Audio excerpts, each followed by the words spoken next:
Hello, my dear students. Good morning. Today's period we are going to see lesson number 4 and religious ideas. In the religious ideas of the Vedic period, forces of nature such as the sun, wind, rain, lightning, storms, and rivers were given the form of deities. अभी ये जो religious ideas थी यानी धार्मिक कल्पनाएं जो बोल सकते हैं हम, वैदिक पीरियड में जो धार्मिक कल्पनाएं थी उसमें सूरज को, हवा को और बारिश, लाइटनिंग यानी बिजली जो कड़कती है आसमान में, स्टॉर्म्स यानी तूफान और रिवर यानी नदी, इनको भगवान माना जाता था। इन सब चीज़ों को भगवान की तरह पूजा जाता था। Vedic compositions pray them to become life giving forces. और ये जो वैदिक सिविलाइजेशन में, वैदिक पीरियड में यानी ये जो लाइफ गिविंग फोर्सेस है, जैसे कि सन है, सन से हमें रोशनी मिलती है, धूप मिलती है ना, हीट मिलती है, हवा जो होती है, बारिश होती है, बारिश से पानी मिलता है। तो इनको प्रे करना, इनकी पूजा करना, तो वैदिक पीरियड में इन सब चीज़ों को पूजा जाता था। द वैदिक people put offerings into the यज्ञ फायर टू प्लीज देम। तो वैदिक पीपल जो थे यानी वैदिक पीरियड में जो लोग थे वो क्या करते थे, इनको यज्ञ में अलग अलग चीज़ों से उनकी पूजा करते थे, उनकी आराधना करते थे। These offerings were called havi. या ये जो ऑफरिंग्स होते थे, जो जो यज्ञ में डाला जाता था, उसको क्या बोलते थे? हवि। Yajna is the act of offering havi into fire. ये क्या है? यज्ञ बोलते हैं इसको, यज्ञ। यज्ञ जो होता था उसमें जो डाला जाता है ना, क्या बोलते हैं उसको, हवी उसको बोला जाता था। और एक तरह का वो लकड़ी भूसा टाइप रहता है, वो यज्ञ में डाला जाता है। इनिशियली द यज्ञ राइट्स वेयर सिंपल। यज्ञ राइट्स जो होते थे पहले, यानी यज्ञ करने का तरीका जो था वो सिंपल सा था। Later on the rules of यज्ञ बिकेम हार्डर एंड हार्डर। और दिन ब दिन या समय बदलते ये जो यज्ञ होता था वो थोड़ा डिफ़िकल्ट होता गया। The importance of priest were on increasing. और इसमें यज्ञ करने में प्रीस्ट जो होते हैं, जैसे पंडित वगैरह होते हैं ना, ब्राह्मण पंडित वगैरह, उनकी वैल्यू जो थी वो बढ़ने लगी, उनका इम्पोर्टेंस बढ़ने लगा। ये देखिए यहाँ पे यज्ञ बताया गया है ना, और लकड़ी या इसमें डाली जाती है, और लकड़ी का भूसा भी डाला जाता है, और भी कई चीज़ें होती है, घी डाला जाता है। तो ये जो होता है इन सबको क्या बोलते हैं? हवि बोलते हैं। People in the Vedic period had thought about how the natural phenomena occur. Natural जो फेनोमेना होता है यानी प्रोसेस होती हैं, नेचुरल चीज़ें जो होती हैं तो वो कैसे होती हैं। जैसे समर जो है वो कैसे आता है, रेनी सीजन कैसे आता है, विंटर कैसे आता है। तो ये जो नेचुरल फिनोमेना है यानी प्राकृतिक प्रक्रिया जो होती है, ये कैसी होती है, इसके बारे में वो लोग सोचते थे। This is a regular cycle in nature. ये एक रेगुलर साइकिल होता है, एक के बाद दूसरा, दूसरे के बाद तीसरा, और फिर से पहला, ऐसे इस तरह से ये सीज़न जो होते हैं चेंज होते रहते हैं। The cycle is nature in nature, and the life cycle that move with it were termed by the Vedic people as Rita. The cycle in nature and the life cycle, ये जो natural cycles होते हैं ऋतुओं के, या season बोल सकते हैं, सीजन्स के साइकिल, दिन रात जो होता है वो साइकिल, और ये इन चीज़ों को वैदिक पीपल क्या बोलते हैं? Rita. The life of all living things all living beings is a part of a cycle in nature. तो ये जो सारे लिविंग थिंग्स होते हैं तो वो एक साइकिल का ही पार्ट है, नेचुरल साइकिल का ही एक पार्ट है। Disturbance in the cycle of nature leads to calamities. और अगर हम इस नेचर को डिस्टर्ब करते हैं, इस साइकिल को डिस्टर्ब करते हैं, तो हमें बहुत सारी मुसीबतों का सामना करना पड़ता है। बहुत सारी कैलेमिटीज़ यानी डिज़ास्टर्स हो सकते हैं, है ना, आपत्तियों का सामना हमें करना पड़ता है। इसीलिए हमें नेचर को बैलेंस रखना चाहिए। जैसे कि पेड़ काटना, इससे क्या होता है, नेचुरल बैलेंस बिगड़ जाता है, तो उससे हमें बहुत सारे आपत्तियों का सामना करना पड़ता है। Everyone should be careful not to let it happen.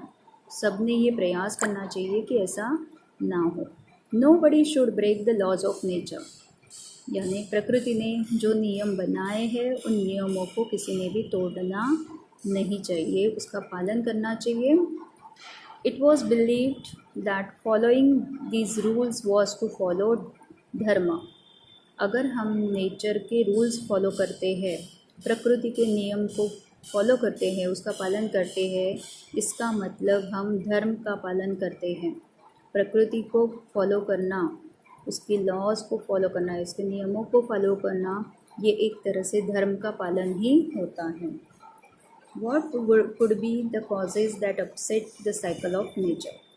ऐसी कौन सी चीज़ें हैं जो नेचर का साइकिल जो है उसको बिगाड़ देती है? What attempts can you make to avoid it? आप उसको कैसे अवॉइड कर सकते हो? For example, what will you do if for effective management of drinking water when there is scanty rainfall?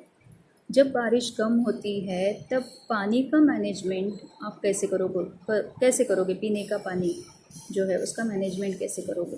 तो देखिए, ये सब चीज़ें हमारे हाथ में हो सकती हैं। कुछ परसेंट हम पानी बचा सकते हैं। यानी जैसे ड्रिंकिंग वाटर जो है, लोग क्या करते हैं, आज का भरा हुआ पानी दूसरे दिन तुरंत फेंक देते हैं। ये भी गलत बात है, उसे फेंकना नहीं है, कम से कम उसे यूज़ में लाओ, दूसरे किसी काम में उसका यूज़ आप कर सकते हो। आज हम जो पानी, जैसे आरओ का पानी हम यूज़ करते हैं, तो आरओ का जो पाइप होता है उसका पानी बहुत सारा वेस्ट जाता है, तो हम उसे कलेक्ट करके उसे हम बर्तन मांजने के लिए या कपड़े धोने के लिए या टॉयलेट में हम उसको यूज़ कर सकते हैं। तो इस तरह से अगर हम सपोर्ट करेंगे नेचर को, तो नेचर भी हमें सपोर्ट करेगा। अदरवाइज़ अगर हम उसको डिस्टर्ब करेंगे तो बहुत सारी मुसीबतों का सामना हमें करना पड़ सकता है। Political system. In the Vedic period each village had a head known as gramani. हर विलेज में एक हेड होता था, पूरे विलेज का वो हेड था और उसको ग्रामणी बोला जाता था। A group of villages form a wish. और बहुत सारे ग्रुप, जो विलेजेस के ग्रुप बनते थे, यानी बहुत सारे विलेजेस मिला के जो ग्रुप बनता था उसे विश बोलते थे। Whose head was called vishpati. और उन सारे विलेजेस का जो हेड है उसको क्या बोलते थे? विशपति। सेवरल विश फॉर्म अ जाना। और ऐसे बहुत सारे विश जो है उनको मिला के बनता था जाना। जैसे हमारे यहाँ एक एरिया होता है, फिर 5-6 एरिया बना के जोन होता है, फिर 5-6 जोन बनाकर फिर सिटी बनती है, फिर 8-10 सिटी या 15-20 सिटी मिलाकर फिर स्टेट बनता है, और फिर बहुत सारे स्टेट्स मिलाकर कंट्री बनती है। तो उसी तरह छोटा सा जो विलेज होता था उसको वो ग्राम होता था, और उसका जो हेड होता था वो होता था ग्रामणी। फिर बहुत सारे विलेजेस बनाकर जो बनता था वो होता था विश, और उसका जो हेड था वो विशपति। और इसी तरह बहुत सारे विश मिलाकर जो बनता था जाना, जन। और जन का जो, यानी पूरे जन जो थे उसका जो हेड होता था जनपद उसे बोला जाता था। द हेड ऑफ द जन वॉज नोन एज नृप और राजा। नृप मतलब ये संस्कृत वर्ड है, नृप बोलते हैं उसको, और उसका मतलब होता है राजा। तो जनपद जो था एक बड़ा सा बहुत सारे जन को मिलाकर बनता था जनपद, और वो जनपद का जो हेड होता था वो होता था राजा। The main duties of the king were to protect the people, collect taxes and run the administration effectively. राजा की क्या ड्यूटीज़ होती है, क्या कर्तव्य होते हैं उसके?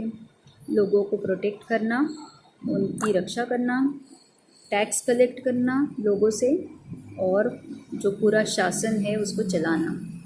इन order to run the administration smoothly the king appointed various officers. अब ये जो शासन राजा को करना है, उसको चलाने के लिए, शासन करने के लिए उसे बहुत सारे लोगों की ज़रूरत होती थी। तो वो क्या करता था, कुछ ऑफिसर्स को अपॉइंट करता था। यानी किसी भी संस्था में देखिए आप, बहुत सारे लोग एक साथ काम करते हैं, तब जाके वो काम कंप्लीट होता है। तो ऐसे ही राजा का काम राजा अकेला नहीं कर सकता था, उससे कुछ लोगों की मदद की ज़रूरत होती थी। तो कुछ पुरोहित होते थे, यानी प्रीस्ट, जो मंदिर में पूजा वगैरह करते हैं वो। द सेनापति ऑफ द आर्मी, आर्मी में एक कोई हेड होना चाहिए जो पूरी सेना को गाइड कर सके, इसलिए एक सेनापति होता था। Well officers of the special importance, ये जो थे पुरोहित और सेनापति, ये बहुत ही इम्पोर्टेंट ऑफिसर्स हुआ करते थे। The officer who collected the taxes was known as भागदूक।